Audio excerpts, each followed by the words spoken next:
Well, it's been a while since I received my Feiyutech FY-G3 Gimbal assembly, and I'm still trying to resolve how to actually mount this I-Saw A3 Extreme camera to the gimbal. I'm talking about having some 3D printing done to actually make that happen, but for now, being a little bit impatient, I decided let's try it with a few rubber bands around it, and this is the result. Let me just fire up the Phantom F2 and show you what happens. It's just going through a boot procedure. Obviously it's not going to work inside, the propellers are off. This is purely on the table for working, and see how quickly that came up. And if I try and knock it any which way, it's actually very quick to find its horizontal again. Really impressed with this FY-G3. And don't forget, on the actual PCB you've got a couple of buttons to manually alter the pitch as well, which work quite well. If I can get to them, it's a bit difficult for me to actually see where I am, but that works really nicely there, if you can see that. This is actually a little demonstration table for products that I'm using, so that's why it's rotating around, but you can see that it does actually do a very good job.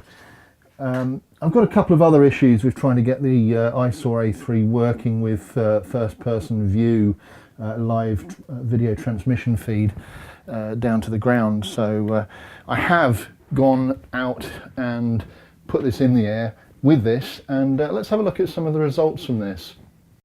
And this is in fact only the 6th time I had flown the DJI Phantom 2, and the first time I've actually put the Feiyutech FY-G3 gimbal on the quadcopter, so I'm very pleased with the way this turned out. I didn't have any first-person video connected, so I wasn't able to see live video feed of what I was doing. It's all purely guesswork, and I really think for a 2-axis gimbal at the price it does a fantastic job. I think relatively smooth. Certainly much better than without a gimbal at all, and for anyone looking for a good cost-effective solution of a gimbal for cameras other than a GoPro, I think this is a very good purchase. The I-Saw A3 fitted very well into the gimbal assembly, and it certainly did balance without any problems. There was no strain on the motors or anything. So as you can see, we flew quite high.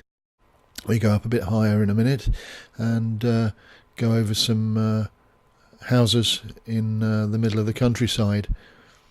I was really impressed with this. For a first attempt, and I think that's the best way to show this is completely with me being a novice flyer, and the first time I put this on the quadcopter, the results without being able to see them live from the ground, especially this shot, I was really pleased with.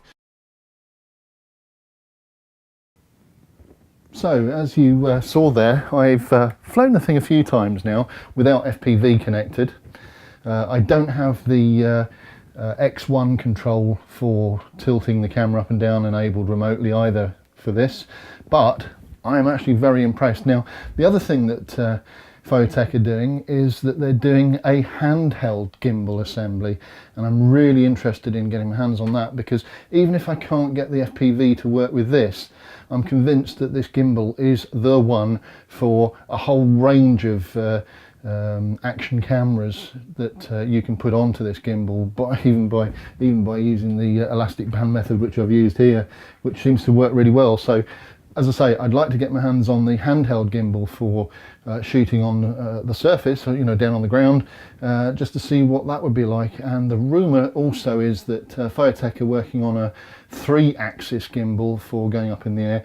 Now that I would love to definitely get my hands on and try, and I'm hoping that the lovely Ali over at Feiyutech, whose Skype details you can see on the screen right now, and also her email, she's one of the sales ladies at Feiyutech, that maybe they'll be able to help us out and send those over for us to continue doing reviews on.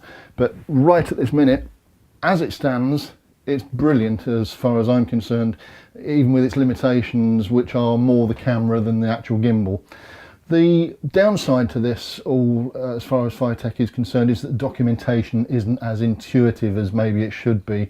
It's a little unclear. You do get a bag of bits that there's extra nuts and bolts and things in it that you don't necessarily use for the Phantom 2, but I'm guessing what they've done there is that they've made a system that fits a number of other quadcopters and other radio controlled aircraft, and maybe it's a one thing fits all, and they've just put a few extra bits in so that you can get them to fit on the relevant craft.